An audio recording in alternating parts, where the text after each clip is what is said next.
ಕಾರ್ಯಕ್ರಮದ ಅಡಿಯಲ್ಲಿ ಭಾಷೆಯಿಂದ ಭಾಷೆ ಕಲಿಯೋಣ ಎನ್ನುವಂತಹ ಒಂದು ಚಟುವಟಿಕೆಯನ್ನು ಈಗ ನಿರ್ವಹಿಸುತ್ತಿದ್ದೇವೆ. ನಮ್ಮದು ಸರ್ಕಾರಿ ಉರ್ದು ಹಿರಿಯ ಪ್ರಾಥಮಿಕ ಶಾಲೆ ಪಡುತೋನ್ಸೆ ಕೂಡೆ. ಈ ಶಾಲೆಯ ವಿಶೇಷವೆಂದರೆ ನಮ್ಮಲ್ಲಿ ಬೇರೆ ಬೇರೆ ರಾಜ್ಯಗಳಿಂದ ಬೇರೆ ಬೇರೆ ಜಿಲ್ಲೆಗಳಿಂದ ವಿದ್ಯಾಭ್ಯಾಸಕ್ಕಾಗಿ ಬಂದಂಥ ವಿದ್ಯಾರ್ಥಿಗಳಿದ್ದಾರೆ. ಸುಮಾರು 10 ಬೇರೆ ಬೇರೆ ಭಾಷೆಗಳನ್ನು ಮಾತಾಡುವ ವಿದ್ಯಾರ್ಥಿಗಳಿದ್ದಾರೆ. ಆದ್ದರಿಂದ ಈ ಭಾಷೆಯಿಂದ ಭಾಷೆ ಕಲಿಯೋಣ ಕಾರ್ಯಕ್ರಮ ಬಹಳ ಚೆನ್ನಾಗಿ ಇಲ್ಲಿ ನಡೆಯುತ್ತಿದೆ ಅಂತ ಹೇಳಲಿಕ್ಕೆ ಹರ್ಷಿಸ್ತೇನೆ. ಈಗ ನಾನು ಮಕ್ಕಳೇ ನಿಮಗೆ ನಮ್ಮ ಕನ್ನಡ ಭಾಷೆಯಲ್ಲಿ ಒಂದೊಂದು ಪದಗಳನ್ನು ಕೊಡ್ತೇನೆ. ನೀವು ಅದನ್ನು ನೋಡಿಕೊಂಡು ನಿಮ್ಮ ನಿಮ್ಮ ಮಾತೃಭಾಷೆಯಲ್ಲಿ ಅದಕ್ಕೆ ಯಾವ ಪದವನ್ನು ಹೇಳ್ತಾರೆ ಅನ್ನೋದನ್ನು ನೀವಿಲ್ಲಿ ಹೇಳಿ. ಮುಖ,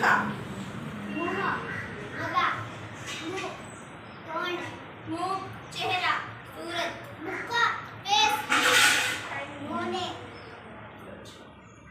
ಎರಡನೇ ಪದ ನಿಮಗೆ ಬಾಳೆಹಣ್ಣು.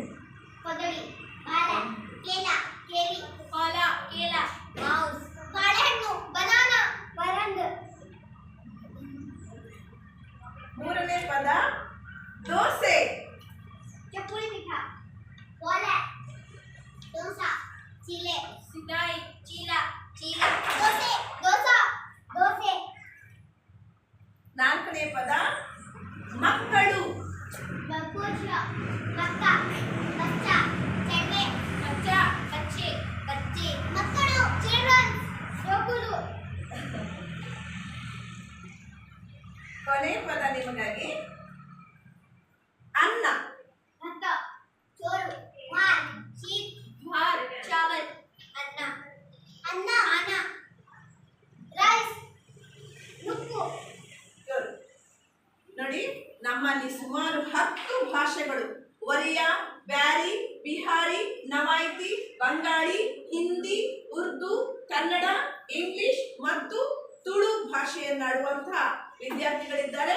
ಅವರು ಈ ಒಂದು ಸಚೇತನ ಕಾರ್ಯಕ್ರಮದಲ್ಲಿ ತಮ್ಮ ತಮ್ಮ ಮಾತೃಭಾಷೆಗಳಲ್ಲಿ ಹೇಳುವಂಥ ಪದಗಳನ್ನು ಒಟ್ಟು 5 ಪದಗಳನ್ನು ಈ ದಿವಸ ಹೇಳಿದ್ದಾರೆ.